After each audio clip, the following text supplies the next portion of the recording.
Evangelho, segunda-feira da 11ª semana do Tempo Comum, hoje memória de Santo Antônio, sacerdote e doutor da Igreja. O Senhor esteja convosco, Ele está no meio de nós. Proclamação do Evangelho de Jesus Cristo, segundo São Mateus. Glória a vós, Senhor. Naquele tempo disse Jesus aos seus discípulos: Ouvistes o que foi dito, olho por olho e dente por dente. Eu, porém, vos digo: não enfreiteis quem é malvado. Pelo contrário, se alguém te dá um tapa na face direita, oferece-lhe também a esquerda. Se alguém quiser abrir um processo para tomar a tua túnica, dá-lhe também o teu manto. Se alguém te forçar a andar 1 quilômetro, caminha 2 com ele. Dá a quem te pedir, e não vires as costas a quem te pede emprestado. Palavra da salvação. Glória a vós, Senhor. Segunda-feira da 11ª semana do Tempo Comum, hoje, memória de Santo Antônio, sacerdote e doutor da Igreja. Em nome do Pai, do Filho e do Espírito Santo. Amém. Queridos irmãos e irmãs, a Santa Liturgia hoje nos entrega o 5º capítulo do Evangelho de São Mateus. Voltamos à continuação do 5º capítulo.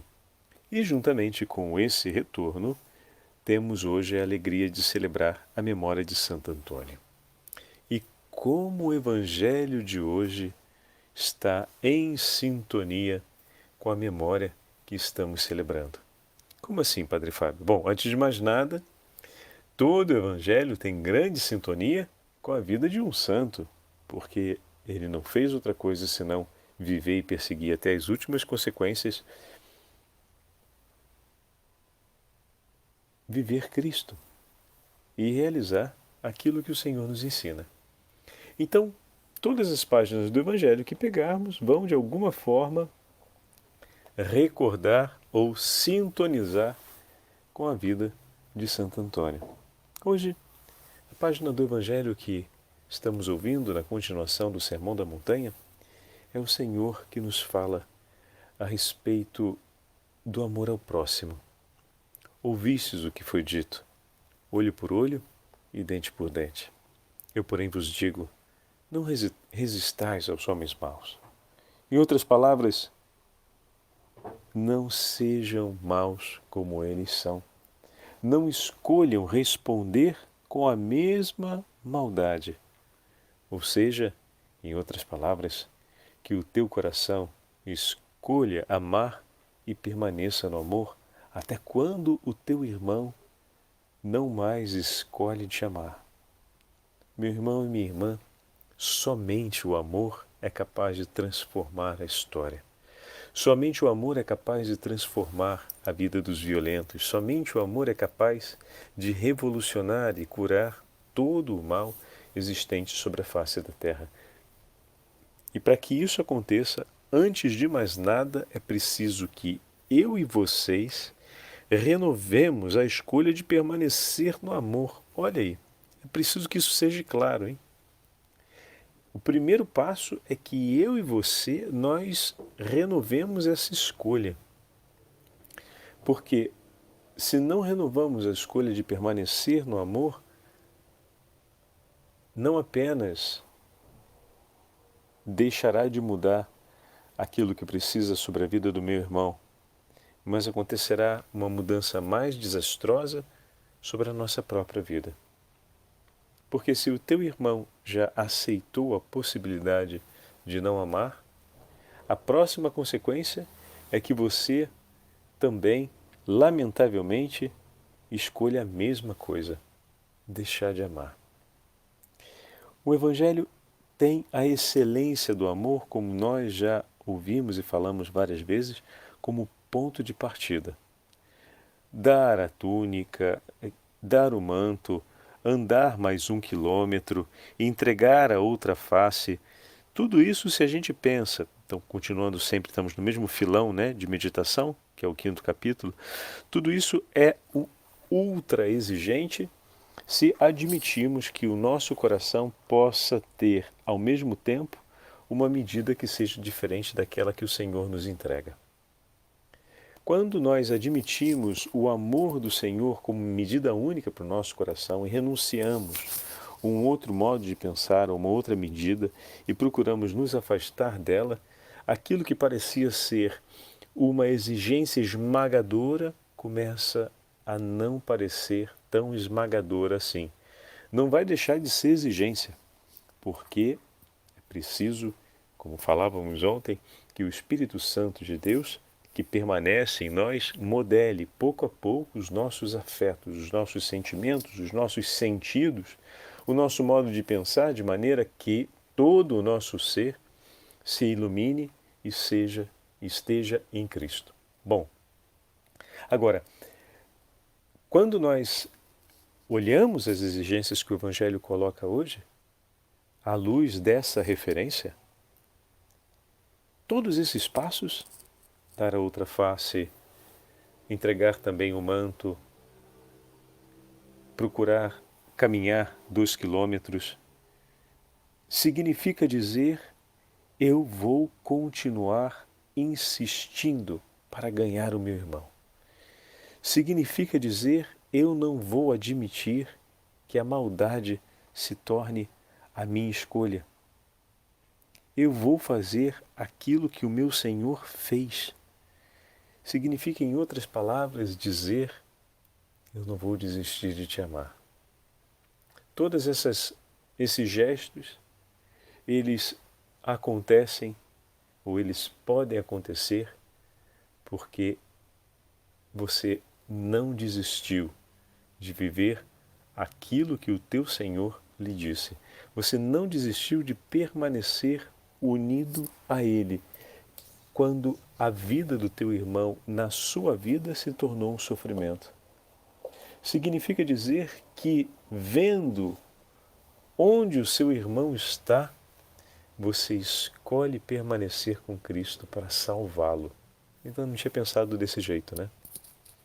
Se você vê que o teu irmão está na desgraça porque ele está se levantando contra ti como um inimigo, e você escolhe permanecer com Cristo porque ele está na desgraça, não para salvar a sua pele, ou seja, permaneço com Cristo porque permanecendo com Cristo assim, ele vai parar de me fazer mal e dessa forma ele vai sentir pena e dessa forma ele vai cair em si, vai ver que está fazendo mal um inocente e dessa forma ele vai parar.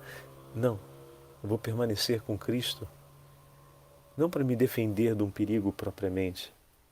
Eu vou permanecer com o meu Senhor, que é o meu Senhor, que é a fortaleza da minha vida, e Ele há de me defender porque Ele se levanta para defender aqueles que ama, mas eu vou permanecer com Ele por aquele meu irmão que é amado por esse meu Senhor, mas que está longe.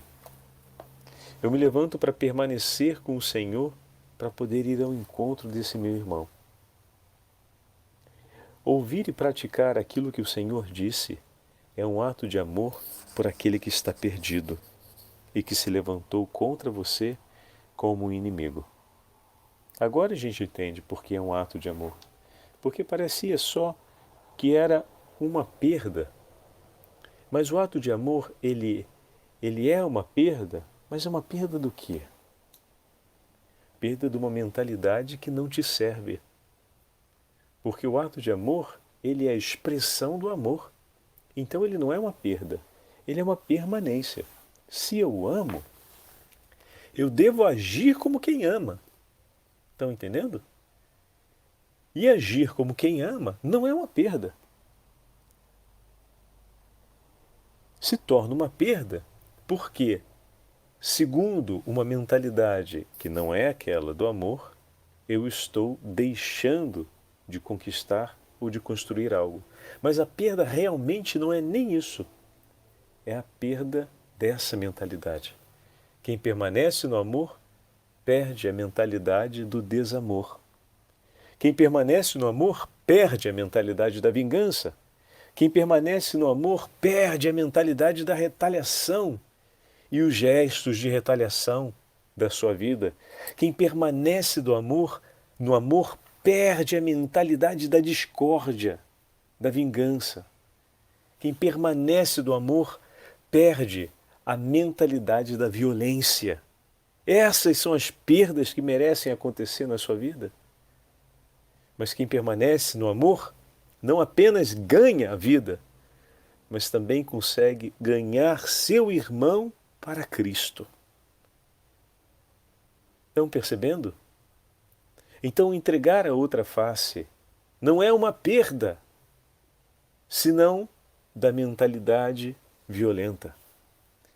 Entregar a outra face é a expressão do amor que eu creio, persigo e vivo na minha vida.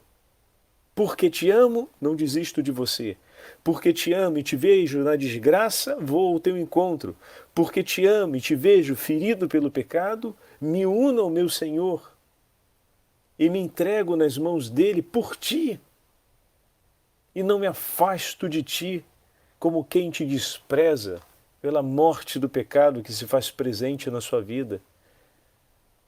Mas eu permaneço de pé por ti aos pés de Jesus. Isso é amar, meu irmão, minha irmã. Isso não é perda.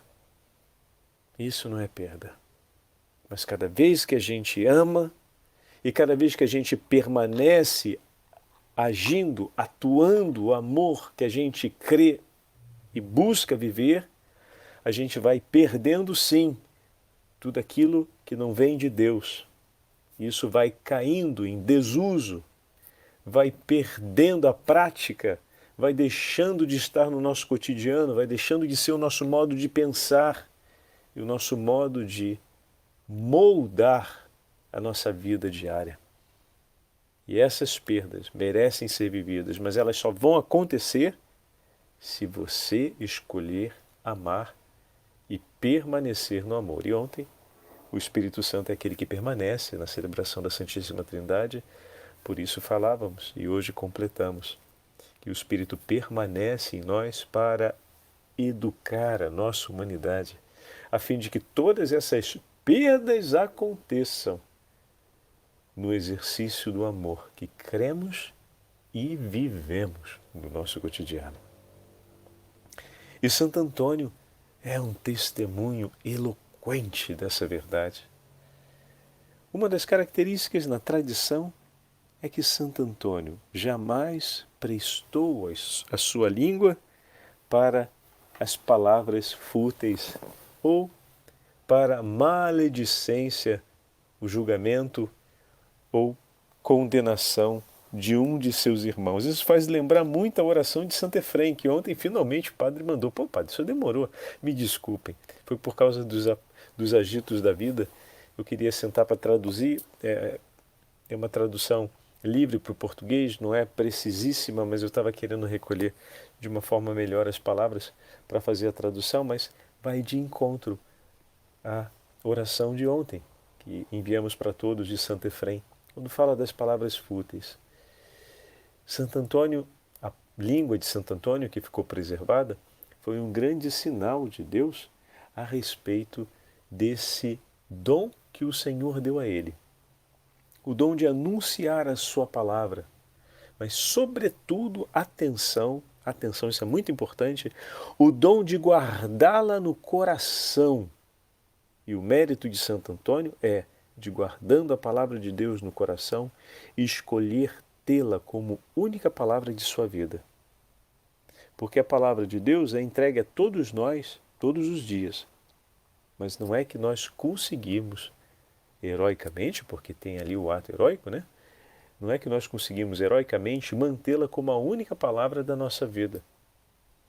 A gente soma a ela e perde por isso esse tesouro de Deus em muitos momentos, somando a ela o quê? As nossas ideias, as nossas próprias palavras, aquilo que queremos dizer, que julgamos ser importante para dizer, para fazer justiça, para botar coerência, para botar ordem e por aí vai. Por tantas outras razões, né? São por muitas razões que levam a gente a falar. Mas poucas vezes pensamos nesse ato, né? Não vou repetir aqui a meditação que fizemos quando falamos da oração de Santo Efrem, no dia de Santo Efrem, mas apenas completar essa referência dizendo, bom, é verdade, né? Também a Beatíssima Virgem Maria foi preservada do pecado original, e essa é uma grande graça e tesouro de Deus, mas ela viveu toda a sua vida e soube conservar plenamente aquela graça que foi recebida. E aqui está o mérito infinito da Beatíssima Virgem Maria. Mérito sob o qual, a sua sombra, nós também, como filhos e escravos, pedimos: Senhora, ajuda-nos. Senhora, protege-nos.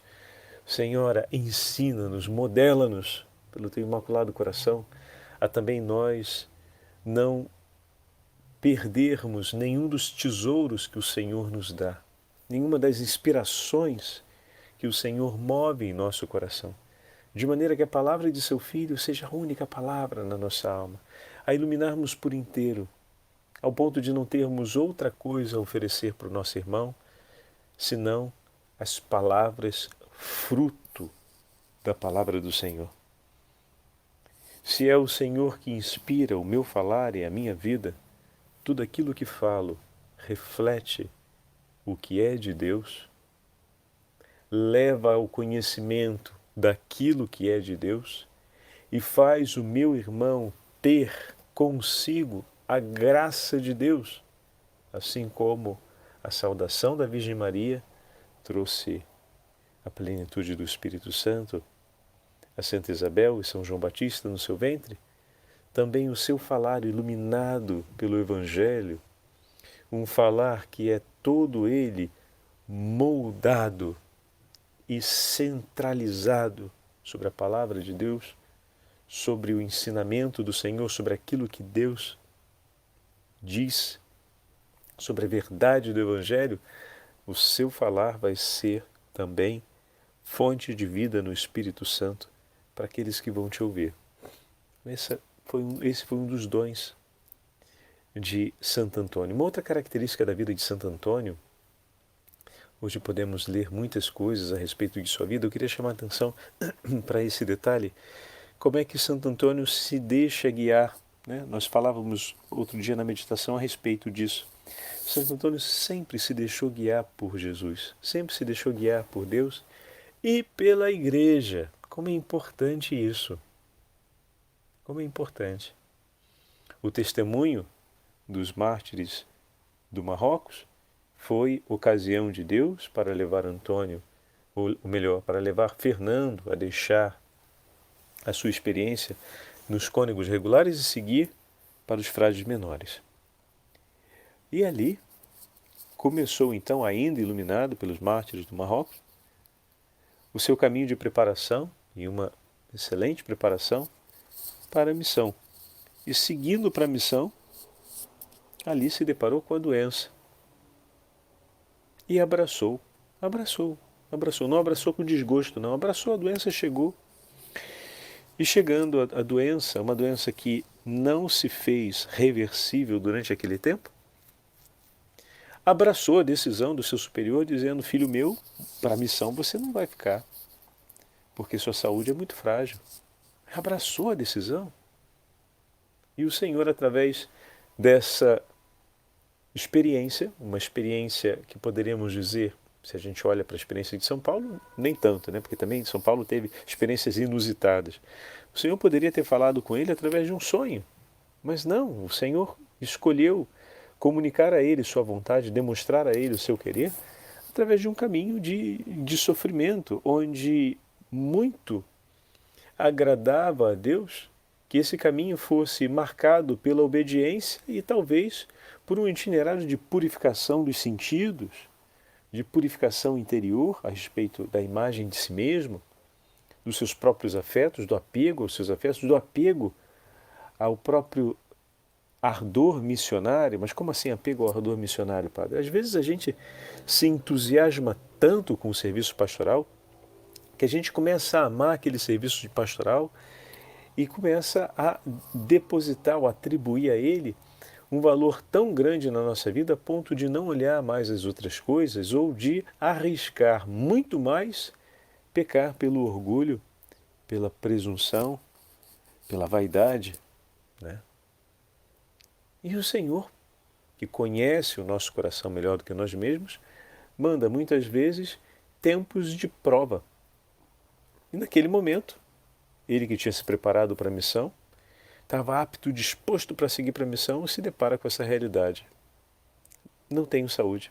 Deus não renovou minha saúde para isso, mas me fez preparar para a missão. Ele não renovou a saúde para isso. Não tem saúde, vem o superior e fala, é hora de você voltar. E ele, adoecido ainda, entra no navio para voltar. Né? E aí, bom, então acabou. A história é essa, né? Eu vou voltar e agora vou seguir para Lisboa e vou começar onde a igreja me disser, onde o meu superior me mostrar, porque nele está a voz do meu Senhor.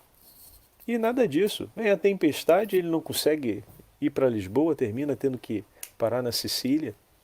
E ali naquele período se recupera, finalmente se recupera, e começa a fazer as primeiras pregações e o ensino dos religiosos que estão naquela região. E o seu superior, que o recebe ali, que já não era mais o mesmo que mandou ele para trás, né? Vai de volta do Marrocos para Lisboa, já é aquele que recebeu ele ali na Sicília, olha e fala, é hora de colocar esse homem em missão no apostolado. E começa e envia ele inicialmente para Bolonha. E lá, depois de exercer a função de pregador, tem um encontro com São Francisco, que é muito significativo, em que fala a respeito de cuidar da formação dos frades, ele guarda isso no coração, Santo Antônio guarda isso com muito carinho no coração, e dali ele começa a girar toda a Itália até chegar na França. E nenhuma dessas coisas, atenção meus irmãos, ele fez porque achava que deveria fazer. Era o superior dele, ou seja, era nosso Senhor por meio da obediência que dizia a ele, vai daqui para lá, de lá para cá.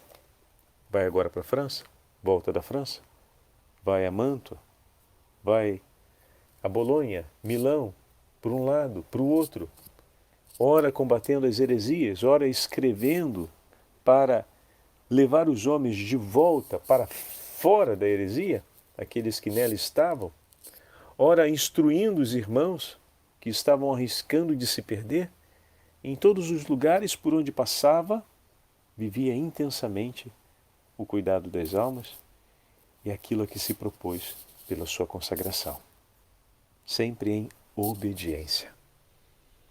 Se a gente se admira que a língua de Santo Antônio ficou preservada como um sinal de um coração que sempre manteve a pureza e nunca teve nos lábios uma palavra de agressividade, uma palavra que fosse indigna à envergadura, à elevação do Evangelho de Cristo, não se esqueça que isso não aconteceu sem a excelência da obediência, da humildade, sem a excelência da paciência e sem a excelência do perdão.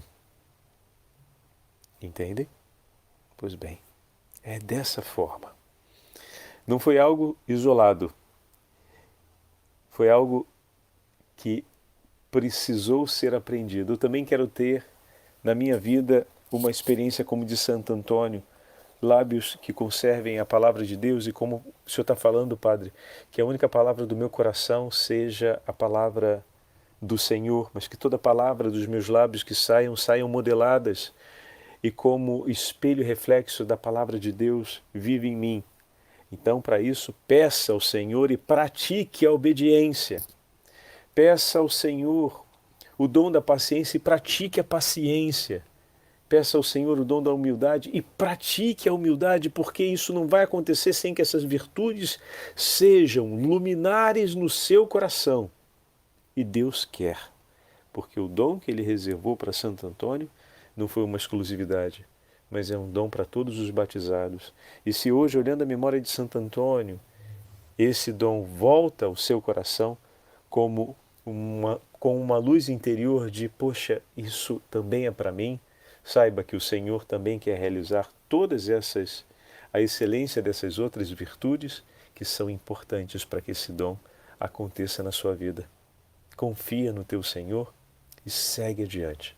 Hoje vamos pedir a particular intercessão de Santo Antônio e vamos rezar por todos, por toda a família franciscana, recordando que Santo Antônio realizou inúmeros milagres, mas todos os milagres realizados foram para confirmar aquilo que o Senhor disse no Evangelho de hoje, a excelência da caridade. Que a nossa vida seja, por excelência, um milagre. Como assim, Padre? Que a nossa vida possa ser esse testemunho inequívoco. Quem foi esse homem? Quem foi essa mulher? Quem é esse cristão? Quem é essa cristã? É alguém que está vivendo a excelência da caridade. E olha como é que Deus está transformando a vida dele. Olha como ele está vivendo e sendo modelado por Deus. Bendito seja Deus, porque isso é um grande milagre. E que esse milagre confirme a pregação do Evangelho e leve tantos outros homens e mulheres a também desejarem o mesmo. Senhor, eu quero ser modelado por Ti e quero viver uma vida segundo o Teu coração. O Senhor esteja convosco, Ele está no meio de nós. Pela intercessão de Santo Antônio de Lisboa e da Beatíssima Virgem Maria, Mãe de Deus, e de todos os santos da família franciscana, abençoe-vos o Deus Todo-Poderoso, Pai, Filho e Espírito Santo. Amém. Santo Antônio, rogai por nós.